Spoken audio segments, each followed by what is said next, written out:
if there was a TV show that hooked adults, was appropriate for kids, and both of you looked forward to watching together every week? Well, now there is. It's called the Wingfeather Saga, a best-selling fantasy book series that 8,000 families made into a record-breaking animated series. And now we need your help to fund Season 2 and beyond. The Wingfeather Saga is epic like Lord of the Rings, witty like The Princess Bride, and full of truth like The Chronicles of Narnia. And thanks to funding from people like you, we were able to hire a team of over 70 incredible artists with experience at studios like DreamWorks, Pixar, Valve, and others to join executive producer J. Chris Wall. Hey, who worked on the global hit VeggieTales for over a decade and was a producer at DreamWorks Animation. Andrew Peterson is the other executive producer. He wrote the book, so we were like, I guess you can be involved. Thanks for inviting me. Not only did I write the books, but I've been involved in the show's writing and in the animation process just to make sure that the magic that is in the books makes its way onto your family's screens. Oh, I think I lost somebody there.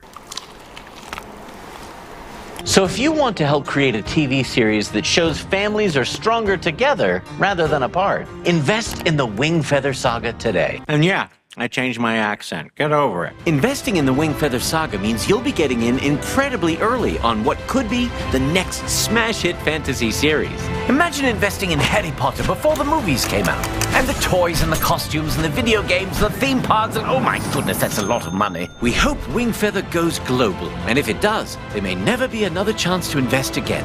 Season 2 is where the world of Wingfeather really takes off. Plus, the books have over 15,000 reviews with an average of 4.8 stars. Here are just some of the thousands of 5-star reviews of the Wingfeather Saga. Book 2 really grabbed me into wanting to read more. Andrew Peterson has mastered the combination of humor, suspense, and depth of meaning. Each book kept getting better until its powerful conclusion. That's why we want to bring you Season 2 as quickly as possible. Now, this isn't some amateur Kickstarter by a bunch of hipsters. We've partnered with Angel Studios, who has helped filmmakers crowdfund over $30 million. And investing in Wingfeather through the Angel funding platform is unique because audiences become owners of the show and share in the profits. So if you want an epic TV series without disrobed damsels and dismembered dudes, invest in the Wingfeather Saga today. As with any investment, you should only invest as much as you're willing to lose. The phrase family friendly usually means content that is friendly for kids and stupid for adults. But not anymore. There once was a show of fantasy, an epic show for the family,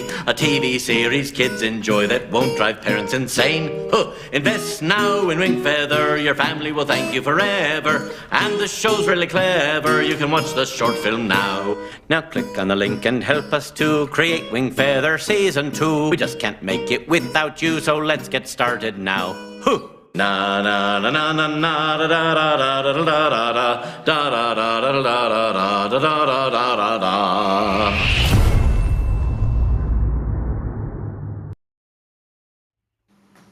Hey everybody, good afternoon. I'm Chris. What's up? I'm Andrew. Always point the wrong way. You're on this side. That way. There it is. Hi. Yeah. So we are the two executive producers of the Wingfeather Saga animated series. Let's see. Do you want a high five? Yeah, let's try it. Oh gosh. Oh, my amazing. hand. Hey man, good to see you.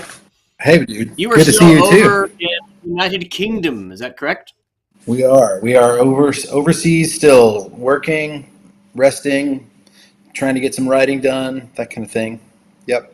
It's awesome. You haven't picked up an accent just yet, so maybe a few more. Oh, I could turn it on if I chose. It's quite possible that I could, by the end of the next 2 weeks, begin to talk like this. All the time. Yeah, if people at home want to learn how to do like the British guy, all they just got to do is end every sentence with.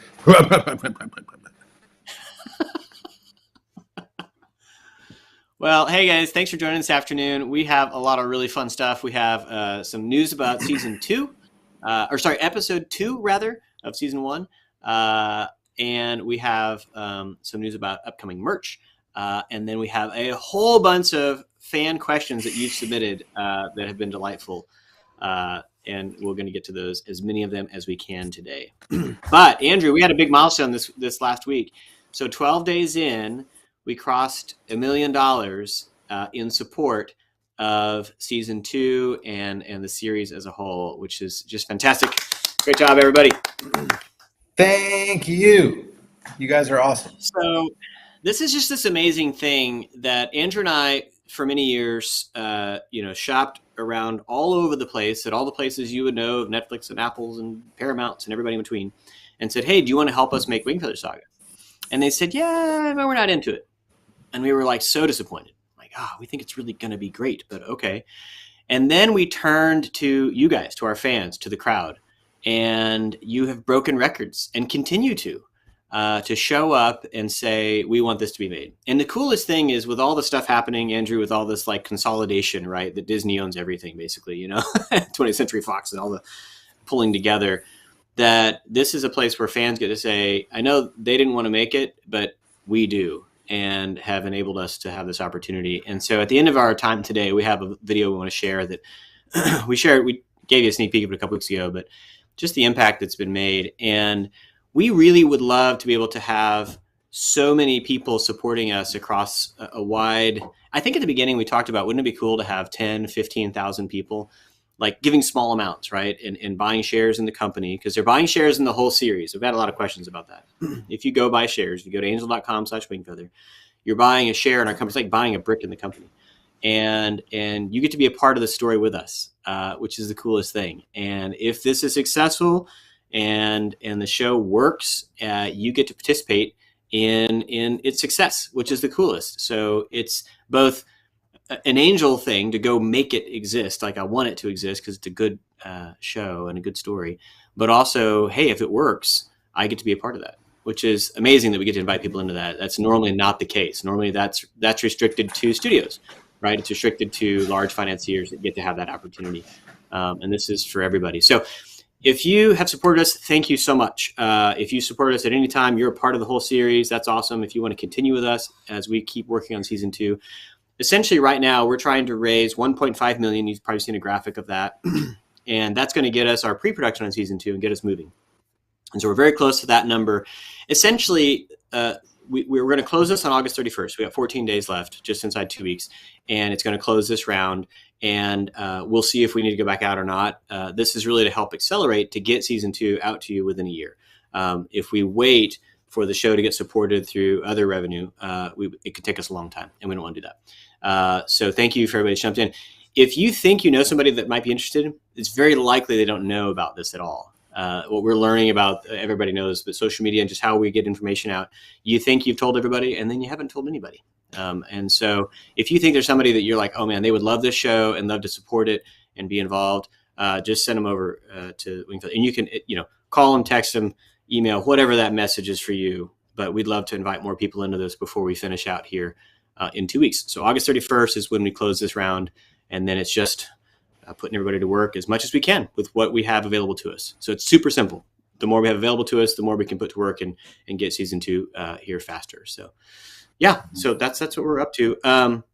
But background, Andrew, season 1 is coming. We announced 2 weeks ago the release date of episode 1, which is December 2nd. And that was super exciting for everybody. It's a real thing. Lily and the Dragon Song. There it is. Yeah, awesome. So today, Andrew, seems like it'd be a good day to tell them about episode 2 and when that's coming. Should we do that? What do you think? When is it coming, Chris? When is it coming? Well, let's see. I think we have a graphic. Oh, yes! December 16th. A mysterious map. Mm-hmm. Yep. Yeah. Mysterious map. Love that. Yeah. So that means if you're looking at the calendar, that means it's 2 weeks between. So people have been asking about how quickly they'll see the show. We're not putting it all at once. We are going to stretch it out. Part of that's because we're still in production in season 1.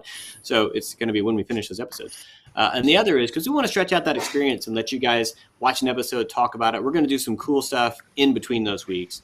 And then we'll take a little break for Christmas for sure. And we'll announce when episode 3 coming very soon. But there it is. Episode 1, episode 2, chapter 1, chapter 2, Andrew, in our vernacular. That's The other thing I want to tell you about is we have some other cool merch coming out. So as you know, we have some T-shirts that are out in the world, and they are super fun. And you guys just continue to support us. That's another way of supporting the show. So when you buy a T-shirt, you're supporting our show. That's how it works, because the show is going to be out there for free. We want as many people to see it as possible. And so the way that you can support us is through buying shirts and some other cool stuff. Andrew and I got a sneak peek of it. And hopefully before the end of the month, we get to announce when that stuff's coming. But there's more good stuff coming. They've seen Andrew, I think, because I have one in mind, I think of use, but the hoodie that we have. So we definitely want to do a hoodie. That's going to come, but soon enough. So you can go to wingfeathersaga.com/store is where our store is if you want to support. And the books are there and some cool stuff that way. So there you go. Cool. Well, Andrew, we've had a lot of questions submitted. People have questions. Lots of questions. I love questions. So we're going to invite our fans in, and I'm here in the room, and I'm going to invite some fans in right now, actually, which is basically the Wall family, are going to slide in here because they're interested in hearing the answer to these questions too. What's up, Wall family? Look, guys, it's Mr. AP. Hey, everybody. Haven't seen him in a while. Hey, all right, guys. so just by way of introduction, in case people don't know, so this is Charlotte here. Charlotte originally played Lily in the short film a long time ago, and then over on the corner there's Elijah, who played Tink. And that's fun stuff. But they want to hear some of these questions too, Andrew. So we're gonna get after it. All right. So we do not know the order of these. So Ryan, and I was going to say right away, thank you so much to Emily, to Grace, and to Ryan on our team for helping to put this all together. Are you ready for this, Andrew? I am so excited about this. Let's get our first question. Ryan, what you got for us?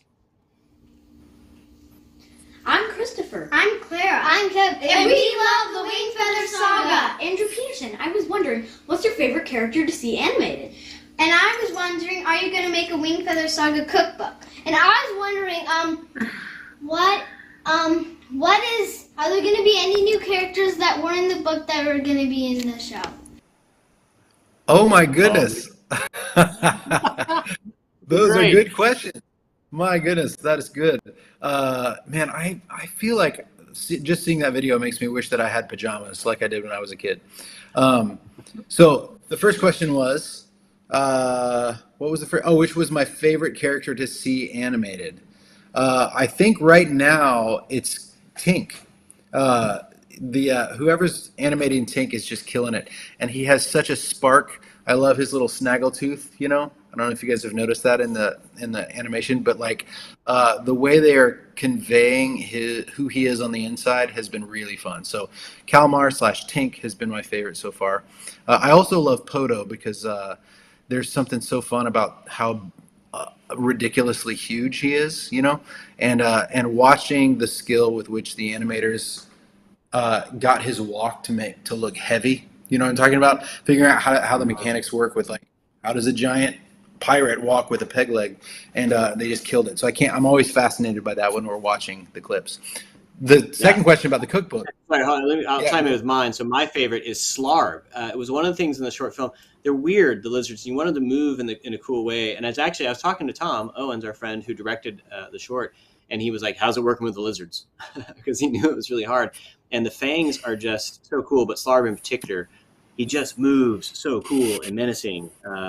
And I know a couple of our animators that are really into the fangs and made them awesome. So yeah, it's a good one. Yeah, good. That's great. So the second question was about a cookbook. That's a great question. We have had a surprising amount of requests for that. Mm-hmm. And it's a great idea.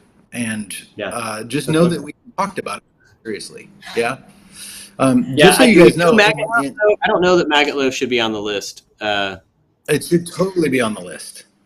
Absolutely be on the list. And Booger Gruel, that's another one. There is a I did see on the there was a pitch site, for a snot wax candle, like an actual candle of snot wax. Oh, I think there should be one. Yes, but on the Wingfeather website, I'm pretty sure you can dig around and find the recipe for cheddar for cheesy chowder, which was my mom's recipe for our favorite soup at home, which was cheddar chowder. And we have blueberry gooey balls. So we have a few recipes floating around, but it would be really fun to compile them all into a cookbook, especially if it's got maggot loaf and booger gruel in it. I'm a big fan of that. All right, third question, is there any new characters? Oh yeah, that is it. I'm trying to remember if there are new characters. I don't think there are any new. I mean, there are new fangs for sure, because you had kind of the key ones, and we've added some supporting fangs that weren't in there by name. Yeah, I do know. So one of the fun things is when we're working on the scripts, like, you can't just say Fang 1, Fang 2 when they've got lines. Eventually, they've got to have names. So Doug and the other screenwriters have named them. And yeah, a couple days ago, we were looking at concept art for the Trolls in season 2, and they named 2 the Trolls. And I can't remember what the names were. Perfect troll names. So yeah, that's, and we've I think more than anything, we've expanded the presence of some small characters in Glipwood, like Ferenia. Sarah Cobbler having more of a role in season 1 than she did in book 1. But I'm not saying that it wouldn't happen, but so far I don't think we have any full-on. Yeah, I mean, there's some small supporting people that have shown up that are townspeople, right? That Shaggy. Oh, there's the menagerie master. There's people that So there's some folks like that you'll get to meet. Yeah. But great it's questions. Mostly people. Yeah, that's a good one. Yeah. Great questions, even better genius.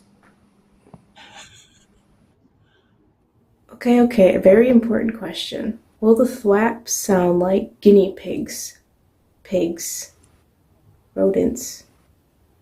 Mainly guinea pigs. That's the main thing I'm concerned about. Okay, so yes.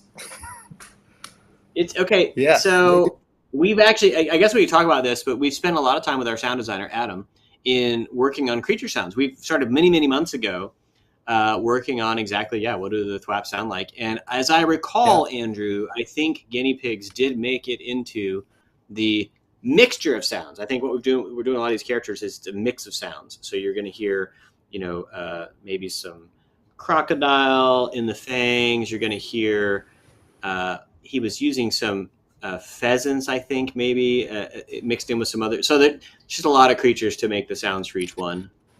But all kidding aside, there are some snorty pig sounds in the thwaps, like in the scene where they invade Buzzard Willie's garden.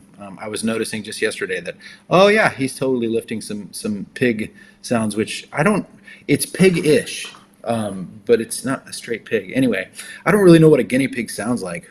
What does a guinea pig sound like? I don't know. Evidently, you haven't had guinea pigs. The people that have. Brian Roberts, who was big on guinea pigs, and I don't know if they still have them, but a lot of snuggling. Yeah. Good question. Yeah. All right, what's our next question? Hi, I'm Karis. Can I see what the inside of the Igiby College will look like? Please. Oh, the Igiby Cottage. Oh, that's a great question. Do you have a way of pulling that up, Chris? So we do, and it's very similar to what it was when we got to first create it for the short film. Some changes a little bit here and there, but here's a good look. Yeah. So there's Nia's room is squared off, and Poto's, has a little porthole on it, and there's a desk and a really interesting staircase, very European. Lily has her own bed upstairs, and Kalmar and Jenner, of course, share bunk beds. And we've added a back door. That's one tweak here. So we moved some furniture around and added a back door. And there's a couch in the room. And so there's the inside. Here we're coming around to the kitchen. So here is where all the good things, the source of all things yummy. So there's your Igiby cottage. Oh, and there's the nugget door. In case people haven't noticed this before, I think we actually get to use it. I don't remember which episode, but Andrew, I know that there was an episode that I said, hey, make sure a nugget goes through the nugget door. So great. That's awesome. Thanks for that question. Beautiful. All right, next question. Yeah. Hello, Mr. Peterson. My name is Jim, and I really enjoyed your books, and I want to know, why was there not a lion in your book? Because lions are really good in books about faith. And are you afraid to have lions in your book? And why are you afraid to have lions in your book? That is all. Oh man! Oh, Yeah. Randall Good Game, everybody. That is my friend Randall Good Game. At a friend's house here, they happen to be really big fans of Slugs and Bugs, and right here on their desk, they have Sing the Bible, Slugs and Bugs. I can't figure out how to. Oh, there we go. So I've been thinking about Randall this whole time. For those of you guys at home who don't know Randall, you just got a taste of the genius of that man. He is, yes, it is Randall Good Game. He is the genius behind Slugs and Bugs and the Slugs and Bugs Sing the Bible CDs. He is just the best. And there's a show that he made with Chris. And as far as I remember, he also did not have any lions in his show, right? Were there any lions in the show, not Chris? yet. Yeah. No. So, hey, I'm just saying, Law Guy, before you criticize us for not having a lion, Randall, I could pose the same question to you. Anyway, I'm delighted by that. I haven't seen him in a few weeks, so I'm very happy to have seen whatever that was. Well, you got through his disguise pretty fast, Andrew. I mean, whew. Yeah, I'm pretty sneaky like that. But yeah, no lions. Yeah, though we love lions, we're not against lions, but our world definitely has other things, you know. Why does he want lions? Why does he want lions? He's being absurd. And there's another book series that has a lion in it. And I think that's what he's joking about. Exactly. Yeah. All right. Yes. What's the next question? Hello, Mr. Peterson and Mr. Wall. My name is Micah, and me and my cat Lily have a few questions. So, first question: how are you guys going to handle apparel? Like, how do you keep it family friendly with violence in the first book? So there's 4 books to the Wingfeather Saga, and you guys are going to be having 7 seasons. Is it going to be the first season is the first book only, or the first season is the first book and a little bit of the second book? Thank you so much. That's a great question. Good question. Very good question. Yeah. You want to this has been a tough one, Andrew. I know you and I have been talking about it quite a bit, but, you know, the books are not safe, right? There's violence, there's peril, there's real loss, right? So it's interesting when you read it and what your imagination is when you read it, as you guys know, versus when you see it, right? And so we've been talking a lot about just how we manage that. I will say we're probably heading towards PG territory, maybe PG-13. I think that's kind of the question. We fall in this interesting place of fantasy violence. So because ultimately, you know, the family's going to fight against the Fangs, and that violence is, you know, fantasy, right? So it's a weird, like, little segment. But Andrew, how about for you? I know we've talked a lot about the stories and movies that you've loved. Kind of get a little like scary, right? And yeah, I'm curious what you think. Yeah, I when I was a kid, I was actually more drawn to it if I felt like the stakes were high, and you know, there was some real kind of thrilling sense of real danger. I do think that it was, you know, when I wrote the books, the way that, you know, when Fangs die, this is a little bit of a spoiler, but when Fangs die, they turn to dust pretty quickly. And there's a reason for that you'll find out later if you haven't read the books. But I think that it ended up being a kind of a helpful tool as far as having Fangs die on screen, because you know, there's not going to be a whole lot of like visceral, awful, shocking stuff to see. It's like they crumble and they turn to dust, and or they turn to whatever, you know what I'm saying. And so so we're going to be as tasteful as possible about it, I think. But I think there's a way to convey the peril and the fact that, you know, there will be characters who don't survive the story, you know, and to do that in a way that won't give kids nightmares. You know, that confronts the reality of the fact that there is death in the world, and that there is pain in the world, but also do it in a way that rings true, and or to do it in a way that rings true and also isn't gratuitous. And I think that's the balance that we're going to take. I agree. Yeah. As far as the scope of the story, yes, it is. Season 1 is essentially all of book 1. So if you've read book 1, you are ready for season 1. Yeah. Cool. All right. Next question. Hi, I'm Alethea from Williamsburg, Virginia. I was wondering what the globe of jail looks like. Could I see a picture of it? I love these questions. Yeah. So the inside has not been shown yet, and it's still being shaped a little bit. So just FYI. But the outside, if you've got a keen eye for it, has been shown. So it's out there. If you look carefully, here's a screenshot of one of our trailers. Over on the right, it's kind of a little soft, but you see where it says jail. Dun dun dun. I'm so glad. I'm so glad that we got. They just nailed the look of the jail. I wanted the jail to look like an old West jail, where the sheriff would sit on the front stoop. And so I can't wait to see Commander Norm hanging out on the jail stoop. So yeah, good question. Yeah, I hope you never have to see the inside of a jail, Alethea. Especially for the record. Yeah. Cool. All right, next question. Hello, everybody. It's Grace. And Matthew Riggs wants to know, on a scale of Lord of the Rings to Voyage of the Dawn Treader, how closely will the Wingfeather Saga follow the book series?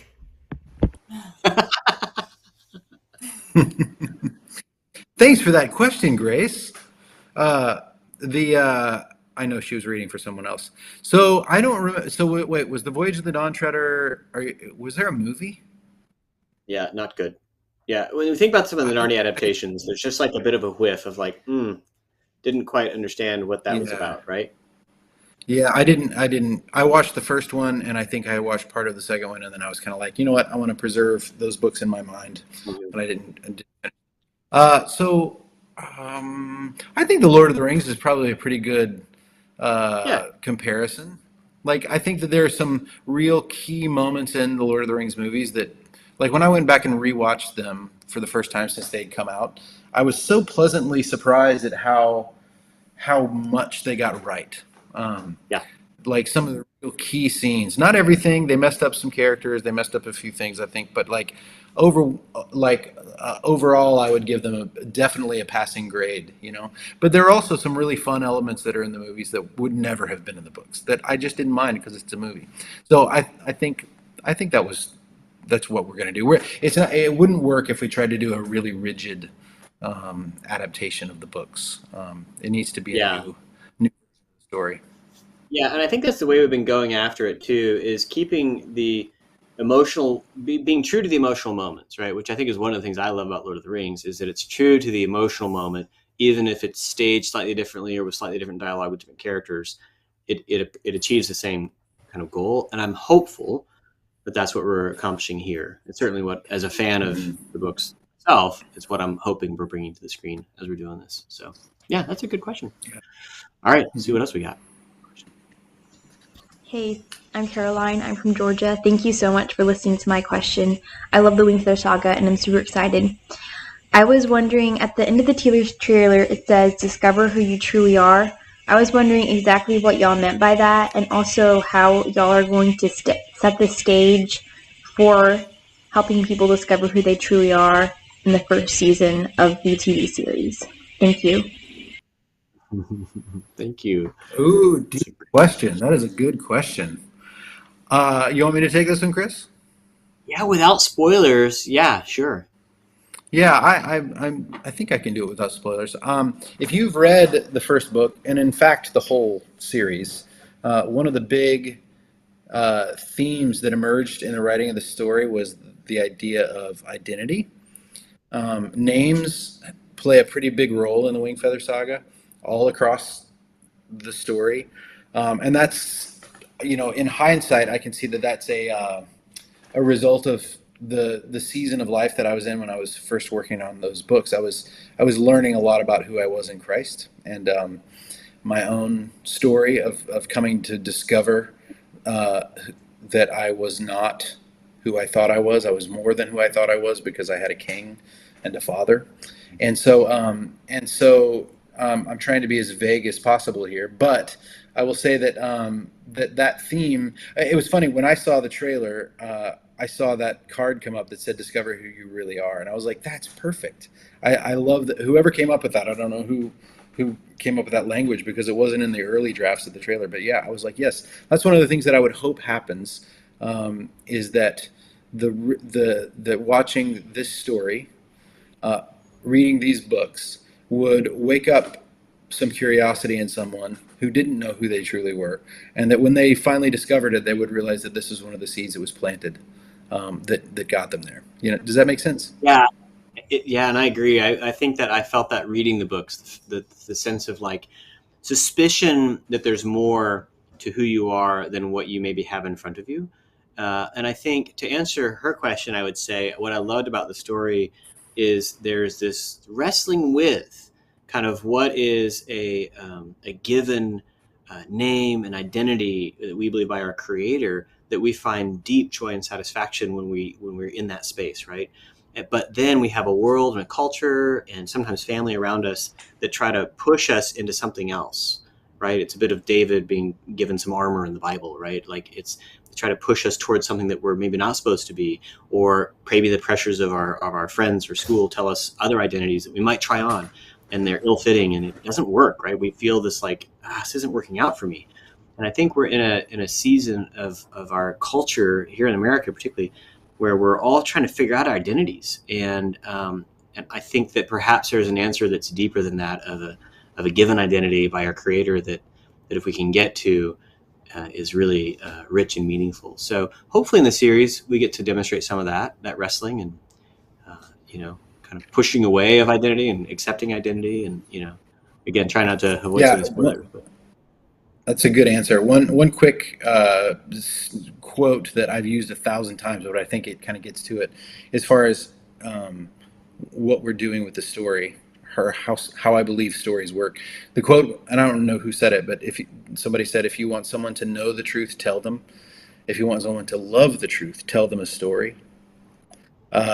I think that's just a great way to put it. That stories have a way of surprising even the writer of the story.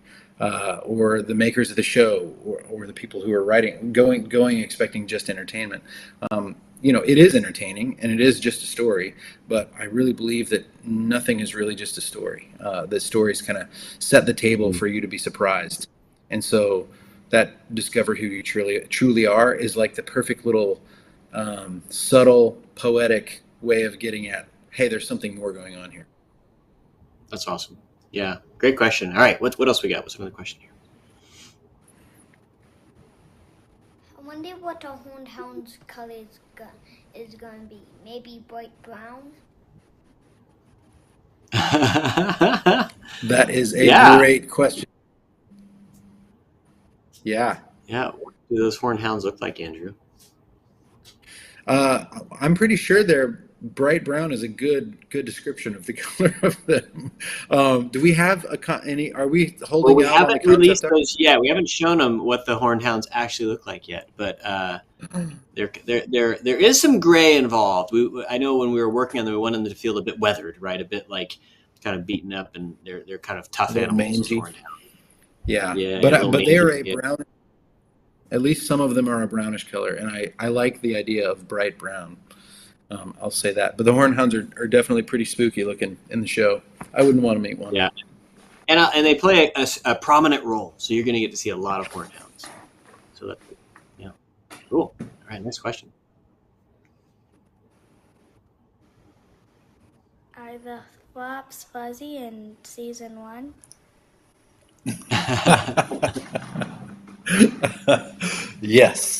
Yes, they are fuzzy. They are fuzzy. I'm pretty sure all flaps are fuzzy. Yeah. Whether it's the tailhead. There's a variety of flaps, right? Yeah. We get to meet the tail-handed thwap, which to me is still one of the funniest and weirdest things. I'm pretty sure Aiden invented the tail-handed thwap. And then there's the thwapperfly. We see a thwapperfly. And then we see your typical garden variety, garden thwap. Garden. Mm-hmm.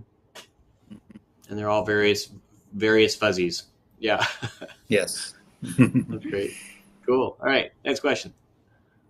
Russell Moore here. Hey, AP and Chris. Congratulations on Wingfeather Season 1. I want to ask a quick question.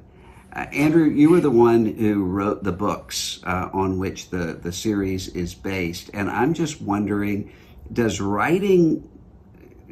the experience of writing these characters in a book as opposed to a series, a visual animated series, does your imagination work in different ways to get the characters right and the stories right in these two different media?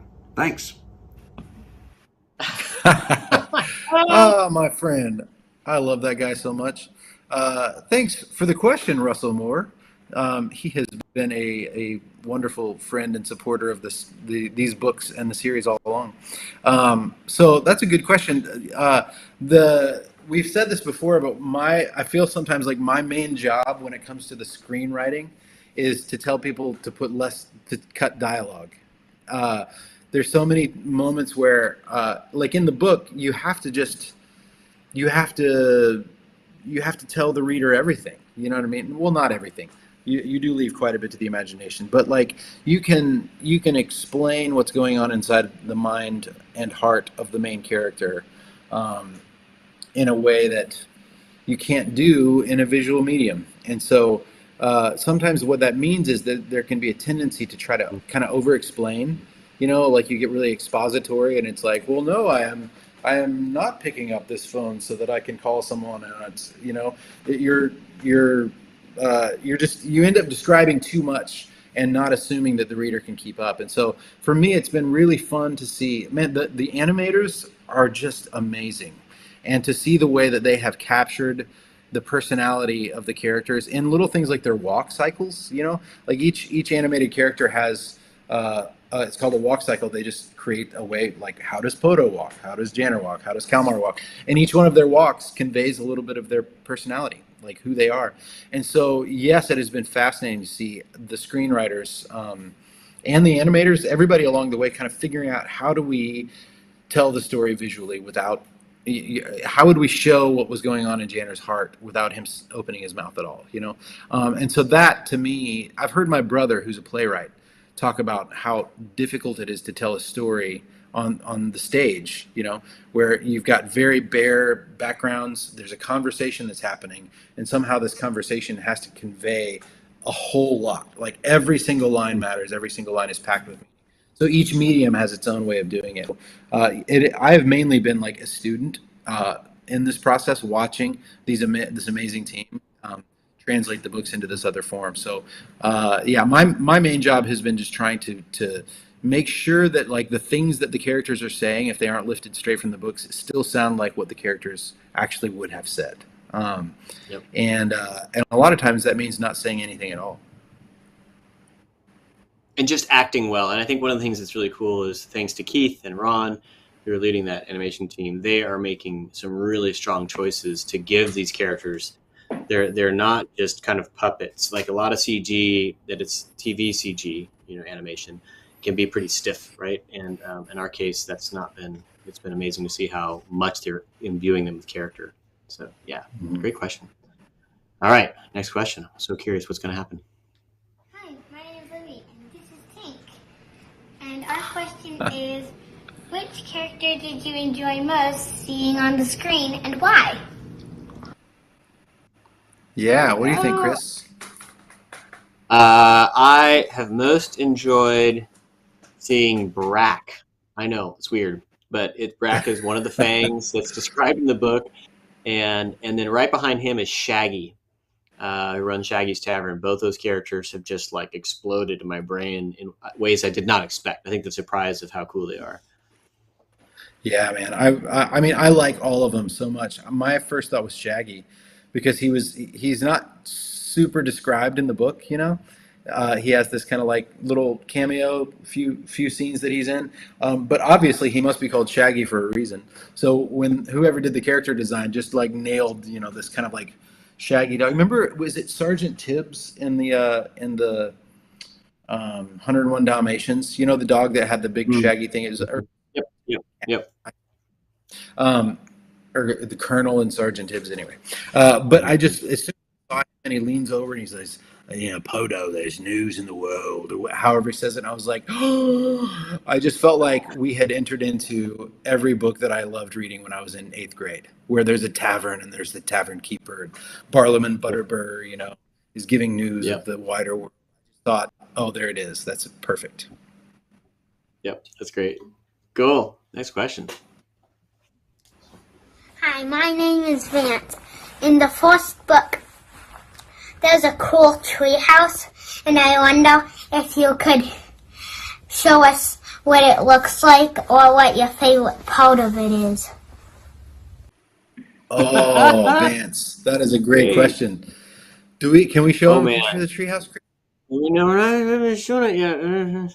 So there's 2 locations that we've kept secret, dear fans. One is the treehouse, and the second is Ankle Jelly Manor. Both are awesome. They're so cool. And we've been saving them as a surprise, because when they show up in the episodes they show up in, which is middle of the season, roughly. Anyways, they're awesome, and we want to. So we're saving them for now. But I would say, for my part, the coolest part is the way that we get up into the treehouse. So we have this cool mechanism of ropes that they can grab, and whoosh, and it kind of takes them up into it. That's my favorite part so far. How about you, Andrew? I mean, I don't know. I would just say that I can't wait for you to see what we've come up with, because it's very cool, and you're going to love it when you see it. It's the treehouse was. I don't know. I remember there was a moment when I was working on the books, and I knew that I wanted Pete living in his quote unquote castle. I just was like, okay, if I was 12 years old and I could invent the coolest treehouse in the world, what would I want it to look like? And I drew a few sketches of it in my journal. But the point is that the fact that you're interested in this treehouse makes me think that you were going to be very happy when you see the one that we came up with, because it's great. And the way it's introduced too, I love in the story the way the kids discover it. There's this really cool moment where it's like, oh my! I was actually just launching this morning, Andrew, the animators into that section of the episode. So, oh, fun! Yeah, awesome. So it's about to happen. All right, next question. Hello, I'm A.S. Peterson, also known as Pete Peterson, and I'm here to let you know that Danger Noodle Dragon asks, do you plan to sell DVDs of the show? Or even a boxed set of all the seasons when the show is complete? You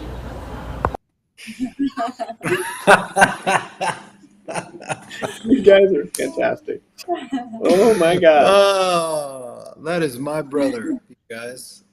Pete Peterson. It's so funny. We were just talking about Pete the playwright, this like super dignified, and then it's like, hello, I'm Pete with his Yep. Peterson brothers got to be he is awesome. Yes. We actually had a retailer reach out to us after the teaser trailer released, a major retailer that I won't say here, saying, when can we have DVDs of the series?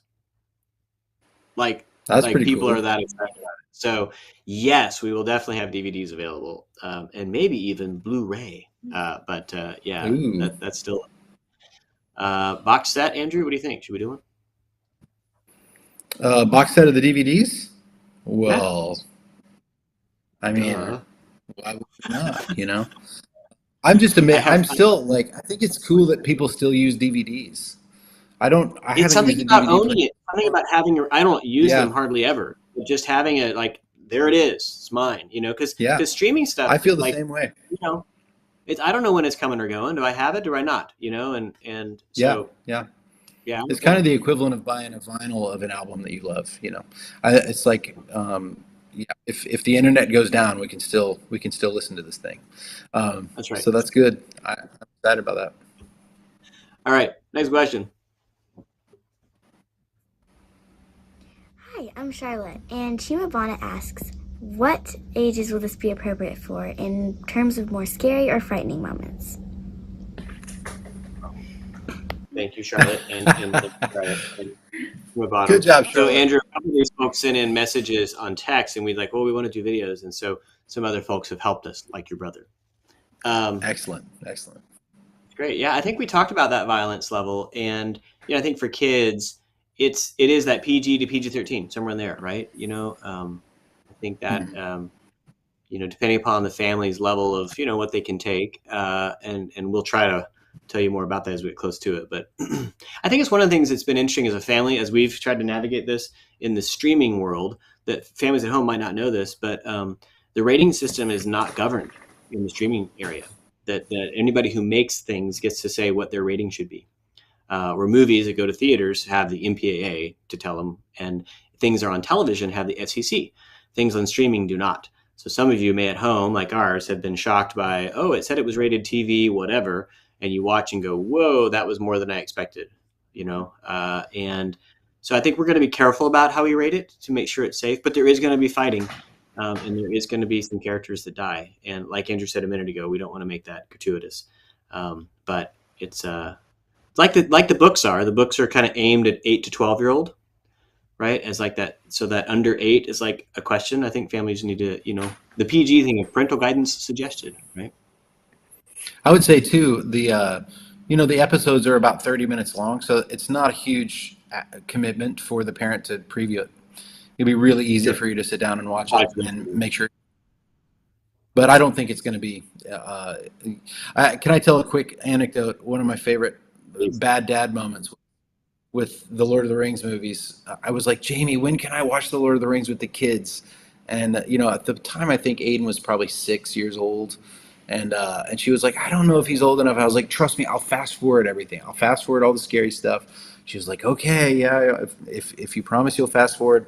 And then of course, she's in the kitchen behind us cooking, and we were watching the movie. And once I got into it, I kept forgetting to fast forward it. Then we got to the big final scene between the big battle between Aragorn and the orc, and it ends with Aragorn like beheading the orc. It's this horrifying battle scene, and I was just like watching it and so into it, and the kid was in my lap, and Jamie goes, Andrew, and I was like, wait, what? And I fumble for the remote and I pause it, like probably as the head is falling, and she was like, what are you doing? And I was like, I'm so sorry, I just got into it, and I looked over at little Aiden, and his jaw was hanging open, and he turned slowly and looked at me, and he just goes, that was awesome. He was so happy. So anyway, yeah, I promise we will not be anywhere near that.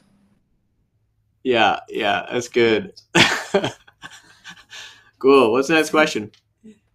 Hey, Chris and Andrew. Rebecca Orion asks, did you learn anything new about the story when adapting it? Thank you, Clay. Thanks, Clay. Clay's on our team. He's awesome. What do you think, Chris? I think, learning about kind of the intent of Phrynia, I think learning about some of the more rooted tension between Podo and Pete the Sockman, learning about how Lily fits in with her siblings, because in the early, book 1 and 2 particularly, there's not a lot going on there between them, much more later, of course. And so learning about ways in which their interactions could be interesting. When you're writing for television, you're always trying to push people in opposite directions to create tension. And so you're finding what are honest ways that you can do that. And so when we worked with the writing team, just finding those hooks that we could say, you know what, we know that this character wants this because we see it in books 2, 3, and 4. And so can we start a route here that we can start to play? So thinking about Janner and Tink's relationship and how that can develop, and what are some rooted things about how they interact together at the beginning that we can then use later as they mature. So I think that discovery process, and it's really just about, for our team, reading the books, and understanding them. And then you'd have to create some connective tissue. So there is some making up of stuff, right? Where you're pulling in like, well, we can imagine that this would be true. Kind of like, speaking of your brother Pete, working on Hiding Place, doing that stage play, and going, well, if Corey ten Boom and her sister were like this, we can imagine that they may have been like this, right? Mm-hmm. And kind of like The Chosen is doing, the TV show on Angel. Studios that is doing that. What's a connective tissue of how the disciples might have behaved between these moments that we know are in the Bible? So it's, I think, a lot of that same stuff. I don't know, for you, anything that stood out to you as you've seen them come to life this way that's new? Well, I would say that in the development process, it was drilling down into, like what the Fangs know and what the Fangs don't know. And at what point does Nag know this about, the jewels of Anira? And there are a lot of things that are vague in the books just because I don't have one of those brains that can like really drill into, like, how Tolkien would like map out how many days it would take to get from the Shire to Rivendell, and the cycles of the moon, like he had all that stuff figured out. That is not how my brain works. I tried to build the world as well as I could, but there are a lot of the mechanics of how the world works, how the villains work, that we had to like sit down and go, okay, well, we have to make sure that these episodes hang together logically. That each person has to know the right thing at the right time in order for it to make sense for them to react this way or that way. And so there was a lot in that. There was a kind of discovery for me. I was kind of like, oh, interesting. Yes, that's why this had to be like this. I remember Laura Hiddle, who's like Madam Seidler on the website. She's this tremendous help. Probably, I think she knows the Wingfeather Saga better than anybody, including me. And we had to keep asking her some questions about the lore and the years that things happened, because as you're building a world, we had to nail down things that you don't have to nail down when you're writing a book. Yeah, and I'll tell you, for fans at home, one of the things you're going to see in season 1 is really working out, and this actually does in season 2 as well. What does Nia, their mother, know? And we had to really think through what she knows and doesn't know, and then of course what Nag the Nameless knows and the fans know. That becomes really crucial. You'll see very quickly. As we've been working now on season 2 and finding out, like, have we laid the tracks the way we want them to, so that it builds to the right things? Because you can definitely have unfortunate events of crossing knowledge. So. Cool. Let's get got one more question here. What do we got? Hey guys, I'm Jonathan Kellerman. I'm a big fan of Wingfeather Saga, and I'm also really interested in animation and how it's made. So I've got 3 questions for you guys. So number 1, what kind of software are you guys using for this project? Stuff like modeling, sculpting, rigging, animating, rendering, editing, compositing, stuff like that. Question number 2, after the release of Season 1, will you guys be releasing any sort of animation shot progressions or VFX breakdowns that we will be able to see on your channel? If you've seen any of ILM or Weta Digital's VFX breakdowns, that's kind of what I'm talking about. So question number 3, if I was going to study something in college that would prepare me for the kind of work that is being done on Wingfeather Saga, what would you guys recommend? Yeah, that's great. Yeah, man. Oh, those are 3 good ones. Okay, so right off, we use Maya for animation, and we are pulling all of our show together into Unreal Engine. So Unreal Engine is where the show is being built. It's amazing, and there's so many cool things there. But we're animating with tools in Maya because that's what most animators are familiar with. We had talked about animating differently, but that we stuck there. Second question. Oh man, I just blanked it. What was the second question? VFX stuff. Oh yeah, we're gonna do some. Yeah, totally, 100%. In fact, if you go look on our YouTube channel, we did one on animation that we already showed some of that, where we showed animators doing some video reference of themselves and then showing the footage. And we have lots more planned. Yes, definitely. Those shot progression things are great. And then what was his third? College. So yeah, he was asking what he should be studying. Which I mean, it depends on, as you know, Andrew, because your son Aiden obviously is in the industry, but it depends on what you want to get into. I think everybody, when you start out wanting to make movies or be a part of storytelling, you're like, I want to, and it's kind of, I want to be a director or whatever, or I want to be a writer. And then you start to learn about the nuances of that, which could be, I really love animation, and so therefore I'm going to become a rigger, someone who defines the bones and how the thing is rigged to actually animate. It's like being a puppet, puppeteer or a puppet builder, versus I want to be an actual character animator, or I want to be someone who builds character crowds, or there's just lots of different nuance there. So the argument goes 2 ways. One is just go get a job for an animation company and just figure out what you want to do. The second is go to a trade school where you learn specifically animation, and that can be online. There's a number of really good online resources for that. or the traditional animation schools. Here in Nashville, Tennessee, where we're based, we have Lipscomb does a really great animation program, and we've been able to hire some students out of that program. We know down in SCAD, of Some course. really great students. Really great students. Out of Lipscomb University animation department, like my son and my daughter-in-law, who met in the animation department, and both are working on Wingfeather. And I think that's a great point. There's so many different aspects to making a show like this. Like making movies could mean you're composing music for movies. It could mean you're doing backgrounds and character design. It could mean the computer programming side of the thing. So it just kind of depends on what it is that you want to do. The cool thing is in animation, you have people who love technology making art, which I think is the coolest part of this, because a number of our folks on our team just serious software nerds to really code people, and they are creating art in the world, which is really cool. So it's not all just fine artists like painting and brushing and voicing and writing. There's other parts of the trade. Yeah, it's great.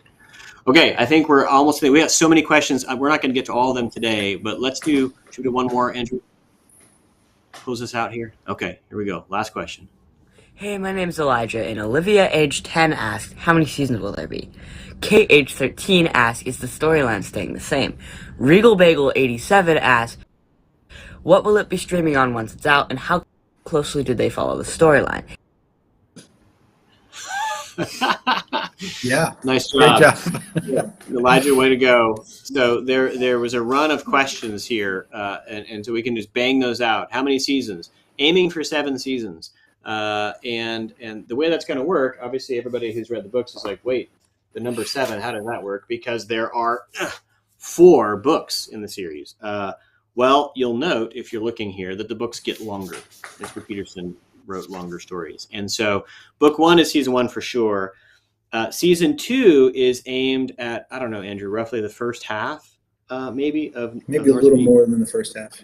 Mm-hmm. And then season 3 is kind of the back half and tips into Monster just a little bit, and so forth. So it's breaking it out that way over 7 seasons.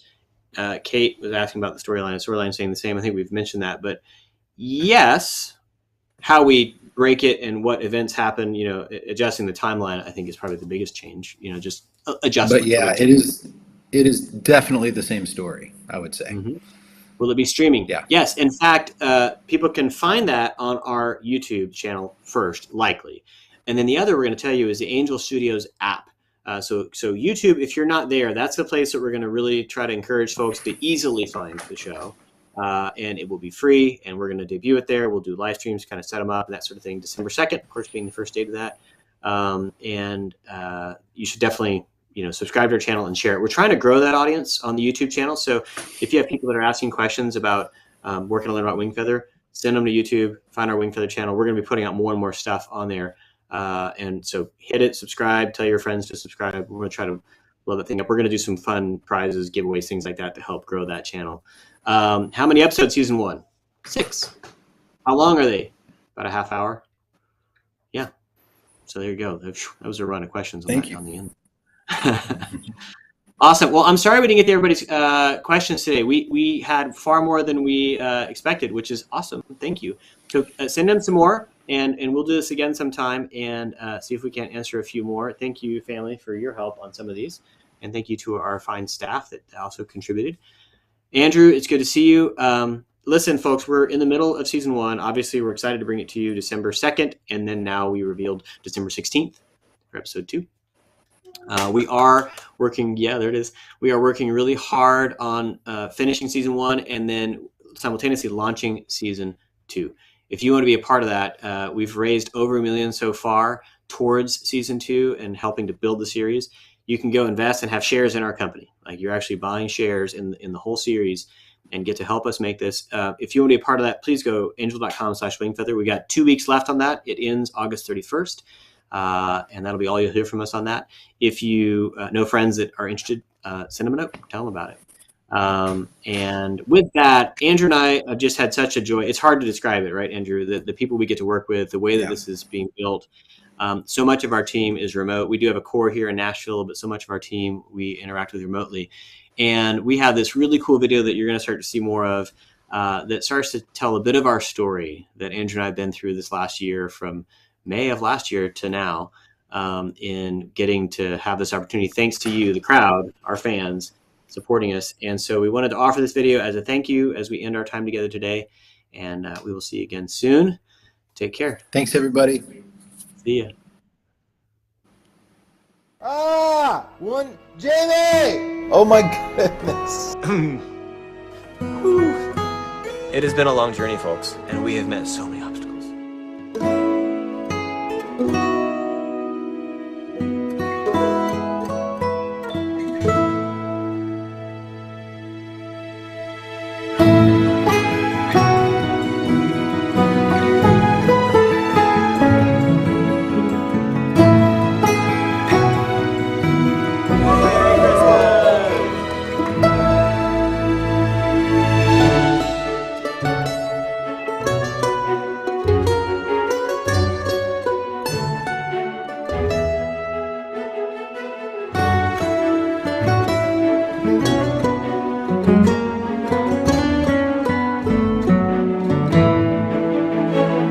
With Janner's lines, I've been like saying them out loud and seeing how it felt. I can't understand the cast. I saw the drawing and thought, that's me.